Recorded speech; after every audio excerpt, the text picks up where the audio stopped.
Ray Brown's Talking Birds. Made possible by the generous support of the Birdwatchers General Store, Orleans, Cape Cod. Birdwatchersgeneralstore.com. By Feather Snap, the smart bird feeder with a high-resolution camera and species identification software aimed to educate and spread joy to every level of avian enthusiast.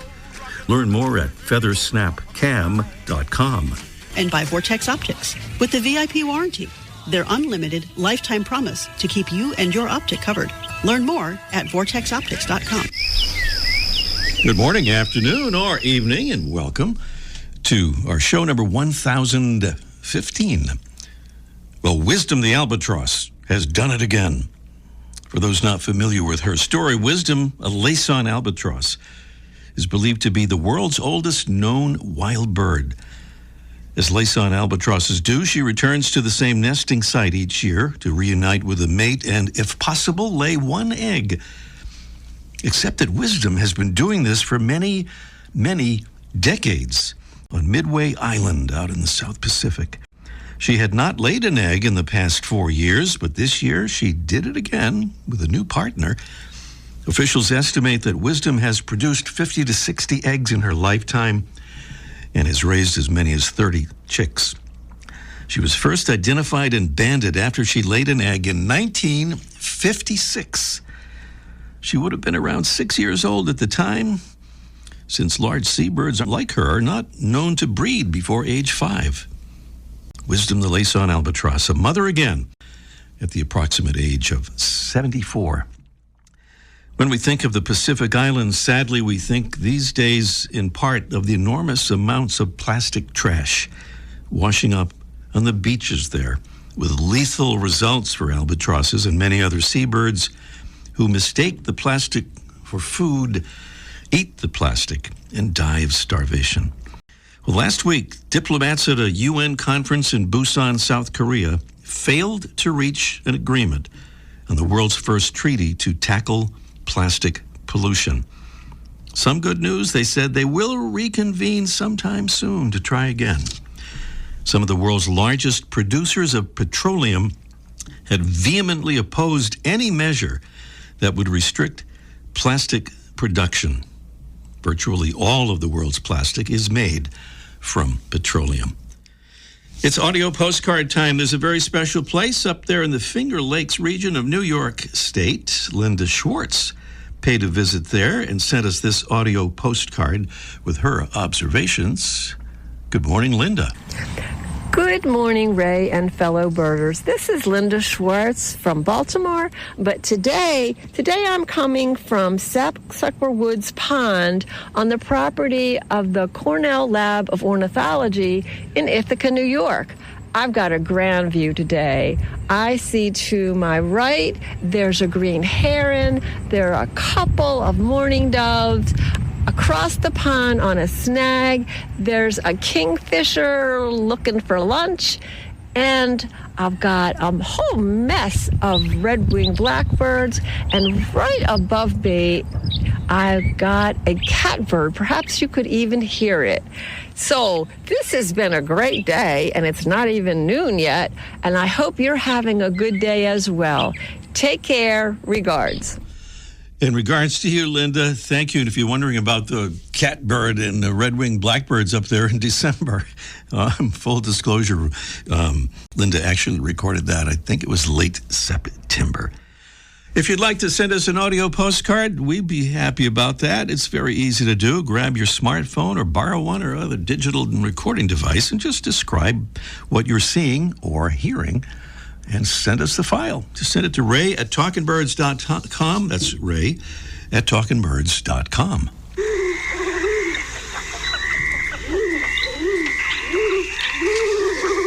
This is the sound of a bird you wouldn't normally hear, but that's part of our mystery bird contest. So we're playing that sound to complete the picture here as we preview our mystery bird contest for today.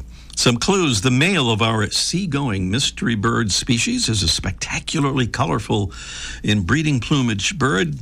Plumage it wears on its nesting grounds in Canada and points north, with 6 colors displayed on its head and bill. The female is a mottled brown with a dark bill. Our bird forages on seabeds up to 80 feet deep, feeding on aquatic insect larvae, crustaceans, plant matter in summer, and a wide variety of marine animals, including mollusks and crustaceans, as well as algae. In the winter, that male really a spectacular bird, which is a hint in itself. So clues there on the Mystery Bird Contest, and as usual, we have some marvelous prizes this morning, including a beautiful feeder. Yes, that's the squirrel-proof Squirrel Buster 150 from our friends at our wonderful bird feeder provider, Broome Bird Care.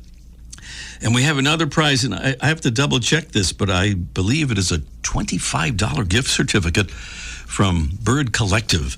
All kinds of beautiful bird-related little items for out in the field and at home. Beautiful things, all related to birds, and those are the prizes on our Mystery Bird Contest. This morning we'll be doing the actual contest thing a little bit later on.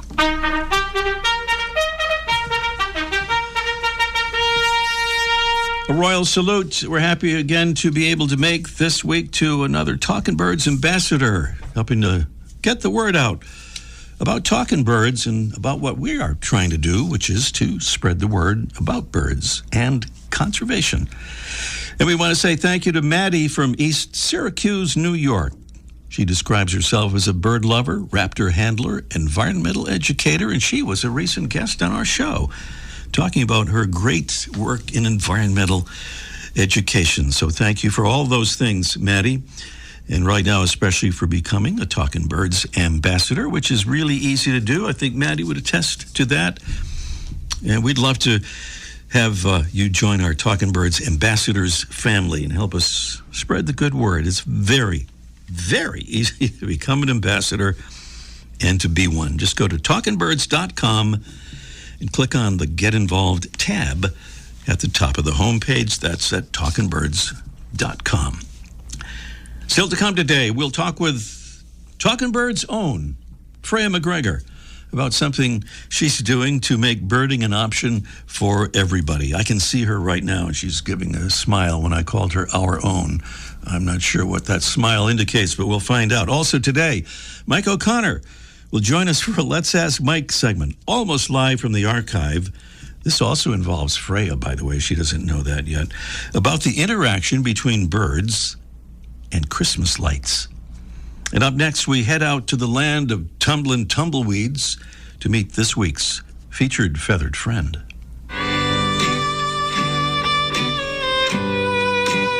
Today's featured feathered friend is a stocky, sparrow-like grassland bird. Males have a black breast, a gray belly, a gray and white face with a black malar or mustachioed stripe, a chestnut wing patch, and a dark, thick bill. The mostly brown females have a pink bill and a subdued version of that chestnut patch. It's the bird that is now known as the thick-billed longspur. Your field guide's entry for this bird is probably McCown's longspur, but after many people in the North American birding community urged the American Ornithological Society to rename birds that currently honor people, especially those with racist or otherwise harmful legacies, a change has been made. This change removed the reference to John P. McCown, whose contributions as a naturalist are deeply clouded by his actions during the U.S. Civil War. He defended slavery and fought indigenous tribes as a Confederate Army general. The McCown connection lives on, though, in the bird's scientific name, Rhynchophanes mccownii. Thick-billed longspurs feed by walking along the ground in search of seeds and in pursuit of insects, often running after insect prey like the grasshoppers that they flush. This bird's populations have undergone a slow but steady reduction in recent years, and the conservation group Partners in Flight has placed them on their yellow watch list for declining species. Longspur, by the way, refers to the elongated claw of the bird's hind toe, an adaptation which is thought to help the birds navigate uneven terrain. Today's Talkin' Birds featured feathered friend, Ringcophanes macownii, the thick-billed longspur. Welcome again to our show, number 1015. Freya McGregor is a member of our Talkin' Birds team. We like to call her our Freya McGregor, and she is also the creator of an enterprise known as Access Birding, which helps nature-related organizations improve access and inclusion for disabled birders. And Freya joins us now on the Zoom machine to tell us about a special course that she has developed for folks who would like to take an active role in improving access for birders with disabilities. Good morning, Freya. Just need Freya to unmute. Maybe you're on mute. Good morning. Oh, there you are. Here I am. Hello. No, you were worth waiting for. Good morning, Freya. So did I sort of get that right in terms of the basic introduction about this course? Yeah, so this course is called the Certified Access Birding Outing Leader course, and I've spent years teaching people about increasing access and inclusion for birders with disabilities, and often after, an hour or a 90-minute long webinar, folks say things like, oh, that was really awesome, but now I've just realized actually how much I don't know about disability, about inclusion, about accessible birding locations. And so this course is a 30-hour course, so that gives us heaps of time to dive right into all these different topics, and hopefully the idea is that participants will come away feeling really confident in being able to design and lead bird outings that are genuinely accessible and inclusive to people with a variety of different access needs. Mm-hmm. Who are the best candidates or good candidates for the course? Anyone who's interested, really. You don't have to be an expert at bird identification to be a good inclusive outing leader. You genuinely don't have to do that. You just have to be interested in this work. You don't have to have experience leading bird outings. We'll teach you all about group management and group dynamics and leadership skills. You don't have to have a disability. If you have a disability, absolutely, please come along, because the more disabled birders there are leading accessible outings, the more likely it is that your outings will be meeting folks' needs, because you know more than non-disabled people what it's like. And we need more of that representation too. And you don't have to have had any history of working with people with disabilities, because we'll teach you a whole bunch about different kinds of disabilities and how to be inclusive and like the mindset to go into this. So genuinely, anyone who's interested should be able to get a lot out of this course. Even folks who've had lots of experience leading bird outings or even accessible bird outings will get a lot out of this too. This is new, but you have already done a pilot program. What can you tell us about that? Yeah, it was super fun. We did a pilot program over the fall. So this course goes for 8 weeks, and there's 3 video modules that are released each week, plus a weekly live session where we all get together and dive deeper into the content, ask questions and have discussions and so on. And a bunch of the guest presenters who teach some of these modules, they were in the cohort program, and some disabled birders that I know, and in the pilot program. And it was really, really fun. It was a lot of work. I knew it was going to be a lot of work the first go round, but the feedback was really, really encouraging. And again, lots of folks with lots of experience in this space were saying some really awesome things. So that gave me a lot of confidence to be able to say, I think everyone could get something out of this. I want to ask you about me saying that at this point. I want to ask you about guest presenters that you just mentioned, but in terms of the pilot program, I want to read this quote. This is from one of the participants in the pilot program of the course, Paul Miller, who's a disabled birder, accessible bird outing leader, and president of the Sacramento Audubon Society. He says, I have a disability and have been leading accessible bird outings for Sacramento Audubon Society for several years. I had been using trial and error and was unsure about how to include birders with visual disabilities. The course provided an in-depth learning experience about every aspect of leading an accessible outing. I thought I was prepared before, but I was wrong. I have been stretched so much during this course, which is a direct indication of its efficacy. The responsibility of leading a successful, accessible outing requires far more knowledge than I was aware of. Now I feel 100% more confident in how to lead accessible outings. My hope is that organizations around the country and world will require this course. That's quite an endorsement there, Freya. Yeah, it was really cool to hear folks who, and a lot of the folks in this pilot program, they're people that I've known for a while, and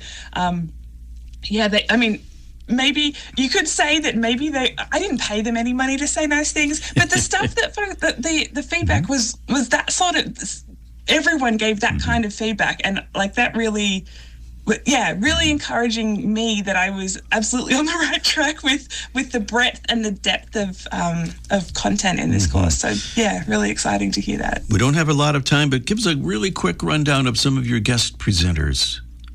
So we have all the guest presenters. There's 13 of them. They all have disabilities or accessibility challenges when they go birding, which is really important to hear from people with that lived experience. And of those, and I also teach a fair portion of the modules too, but of those folks, 6 of them have actually been guests on Talkin' Birds in the past. So listeners, you might be familiar with Holly Merker, mindful birding work. Ken Kaufman, he's teaching about being an ethical bird outing leader. Jason Hall is teaching about anti-racism and creating safe space for Black and brown folks in birding. He's been on the show a couple of times talking about in-colour birding and his podcast with Dexter Patterson. And let's see who else. CJ Greco has been on the podcast talking about Pride Month. CJ's teaching the module about creating safe space for queer birders. And Carla Naboa was on the podcast years ago talking about the Feminist Bird Club, and they are teaching about belonging and community in birding and how we can create that as bird outing leaders. So lots of familiar voices for Talking Birds listeners. Just a little bit of time left. The important part, how do people find out more about this? Because I know you have all the details available and how they can sign up. What's the best way to do it? Yeah, go to accessbirding.com. At the top of the page is a training button, and then when you hover over that or click on that, you'll see the drop-down menu, Certified Access Birding Outing Leader Course.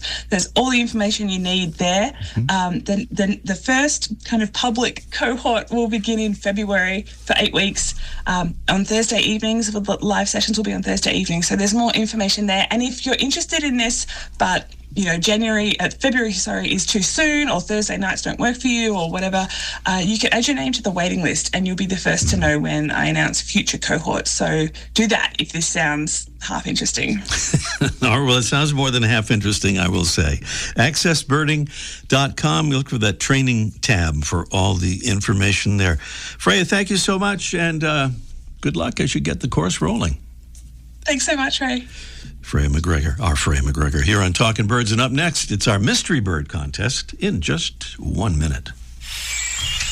The flutter of a tail feather, the flash of a wing bar in mid-flight. You don't always have a lot of time to identify a bird in nature, let alone to appreciate its beauty. But with Vortex Optics, you'll have the power to bring every wild moment closer. When you choose Vortex, you're choosing to have a partner in the field as passionate about nature as you are. Whether you're spotting old friends on the backyard feeder or packing for a once-in-a-lifetime trip to add a few species to your life list, Vortex offers a full range of optics and optics accessories for every birder and every budget. And whether the birds are taking you to another state or another country, you're always covered by the Vortex VIP warranty, an unlimited lifetime promise to keep you and your optic covered. If you'd like to learn more, or if you need help choosing your next optic, give Vortex a call at 1-800-4VORTEX or visit vortexoptics.com. It's our Mystery Bird Contest, and the biggest important thing about it is to urge you to call as soon as you can if you have a guess or a definitive answer as to the identity of our mystery bird. So please call us at this number, and I'll repeat it in a minute, 781-837-4900. If you missed some clues earlier, here they are again. The male of our seagoing mystery bird species is a spectacularly colorful bird in breeding plumage, which it wears on its nesting grounds in Canada and points north. With 6 colors displayed on its head and bill, the female is a mottled brown with a dark bill. Our bird forages in the ocean on seabeds up to 80 feet deep, feeding on aquatic insect larvae, crustaceans, plant matter, and mollusks and crustaceans, as well as algae in the winter. That's a little bit about our mystery bird. What do you think it is? Tell us by giving us a call and have a chance to win those beautiful prizes from Brome Bird Care and from Bird Collective. 781-837-4900 is the number to call. That's 781-837-4900. We'll get to those calls after we check in with Mike O'Connor. It's Let's Ask Mike, almost live from the archive in just 1 minute. Ready to take your backyard bird watching to the next level? FeatherSnap makes Wi-Fi-enabled smart bird feeders that blend the best of technology and nature. Get a high-def glimpse of your feathered friends with a top-of-the-line camera so every visitor can be seen with clarity and detail. A unique dual feeder bin helps attract more species, and built-in solar panels keep your camera's battery going strong. FeatherSnap's mobile app creates a truly immersive experience, allowing you to collect and organize your favorite pics and videos and earn badges along the way. FeatherSnap is a convenient and fun way to capture powerful images of your local birds and help get your friends and family excited about bird watching. Best of all, FeatherSnap offers expert-trained AI identification of more than 275 North American species, thanks to their in-house ornithologist. Check them out today at feathersnapcam.com. feathersnapcam.com. We're approaching the Christmas season, and you may have noticed Christmas lights on various places like trees and bushes in front of folks' homes. Question is that a problem for birds? Our Freya McGregor, in fact, wanted to know about that, and of course she consulted Mike O'Connor, who joins us here on the phone. Good morning, Mike. Fire up the mic music. I like that. You like that phrasing there? We can use that on a regular thing if you like. Well, fire up the right. Mike. Hey there, Freya. About your Christmas lights, did you have more to add, or did I? No, I'm just going to say, Freya wrote this note to you, and she was just wondering about birds and Christmas lights on bushes and hedges and whatnot, and netting and all that. She wondered if it's bothersome to birds or harmful to them. Yeah, I would say in this case, this time of year, the extra lighting you put on your house, I mean, lights are never good for birds at night, but in this case, it's not that big a deal. Most of the lights are around neighborhoods where there's plenty of lights anyways. I mean, I'm cheap. I got like one light bulb in my house going, but the guy next door looks like an airport. So birds are used to us in this case, and if it was migration season, perhaps, but now the birds have settled down. And I know Freya was concerned, does it bother the roosting birds?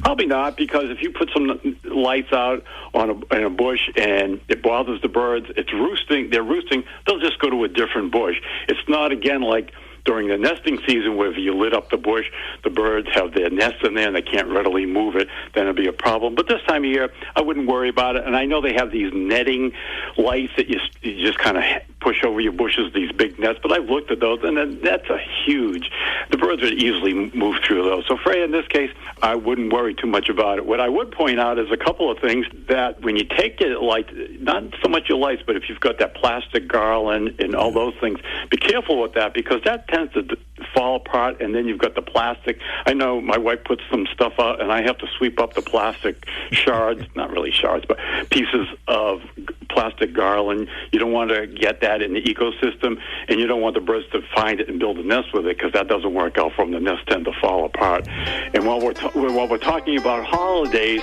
it's fireworks are bad, so there's one that you might want to avoid. And those fake webs you put on the trees at Halloween, birds do get caught in those. So those things are bad, but the lights, you're okay with that. All right. Next time I'll ask you if your light bulb dims when your neighbor puts their Christmas lights on. It kind of does. All right, thank you, Mike. You got it. Talk to you next week. Mike O'Connor there at the famous Birdwatchers General Store, Orleans, Cape Cod. And we're back to the Mystery Bird Contest. We'll get right to our calls here. And our first call is from Denise in Phoenix, Arizona. Good morning, Denise. Hi. Hi, Denise. A young birder, I can tell from Phoenix. That's a wonderful area for bird. Oh, we have someone else with Denise too. Who else do we have there? Maybe we don't have any. Maybe it's just I thought we had a different voice there, but I could be wrong as I have been before. Well, Denise, what do you think on our mystery bird? What do you think that is? King elder. A king. Say that again. King elder. King elder. Is that close enough, Jesse? I think. What do you think? Oh, you know what? I thought it said king elder. Oh, you. It's very close. Well, I think it's close enough. It's a king eider. But if you didn't put the dot there, it would be a king elder, I guess. Yeah. I'm getting old. I consider myself a king elder. If it gets getting older, that's a very good point, Jesse. Thank you. A king elder when it's a little bit more aged. In any case, that is absolutely right. Beautiful job. And you know what? We have a bonus question right here. Denise, would you like to try it? Okay. All right, here comes by the way, you won the beautiful broom feeder and the certificate for Bird Collective. And this is for a feather-friendly protection kit for your windows to prevent bird crashes. All right, a few weeks ago, we had a bonus question about how a super efficient new fan design for electric vehicles was modeled on owl's wings that could move silently through the air.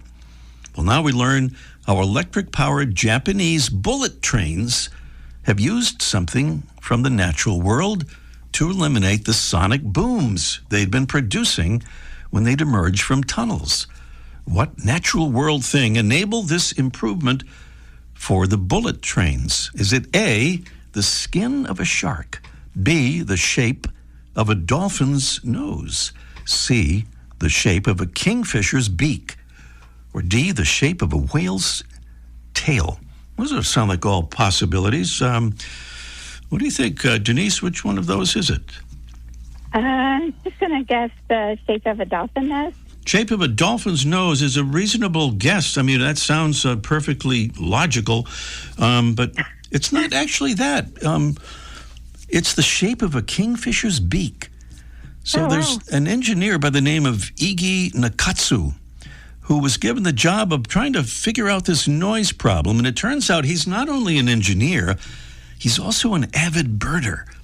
And he was watching the way kingfishers could dive into the water at up to 25 miles an hour while barely making a splash. And he figured if that bill shape worked for kingfishers, maybe it would work for the bullet train. Well, they tried it, and it did.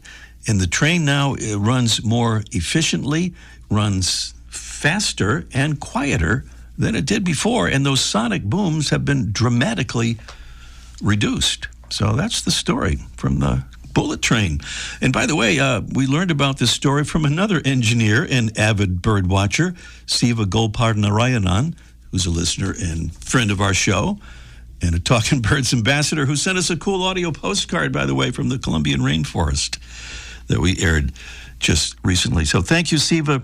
And thank you, Denise. If you'll stay on the line, Jesse will arrange to send those prizes to you. Thank you. All right. Thank you, Denise. Correctly identifying the king eider as our mystery bird. And before we go, something really, really big. We want to announce a special winner of a Vortex Optics Razor HD 8x42 binocular. We made recent mystery bird contestants eligible for this, and we did a drawing, and the winner has been drawn, and the winner is Lisa N. from Alexandria, Virginia. Let's hear it for Lisa. Congratulations, Lisa. That's about an $800 retail value binocular, by the way. Pretty cool stuff, and thank you so much to our friends from Vortex Optics. That is our show for this morning. Thanks to our amazing Talking Birds team, Debbie Bleacher, Freya McGregor, and our producing engineer, Jesse Wilkins. I'm Ray Brown. See you next week. The Bird Show. I like that. I love it. Ray Brown's Talking Birds. Made possible by the generous support of the Birdwatchers General Store, Orleans, Cape Cod. Birdwatchersgeneralstore.com. By Feather Snap, the smart bird feeder with a high-resolution camera and species identification software aimed to educate and spread joy to every level of avian enthusiast. Learn more at feathersnapcam.com. And by Vortex Optics with the VIP warranty, their unlimited lifetime promise to keep you and your optic covered. Learn more at vortexoptics.com.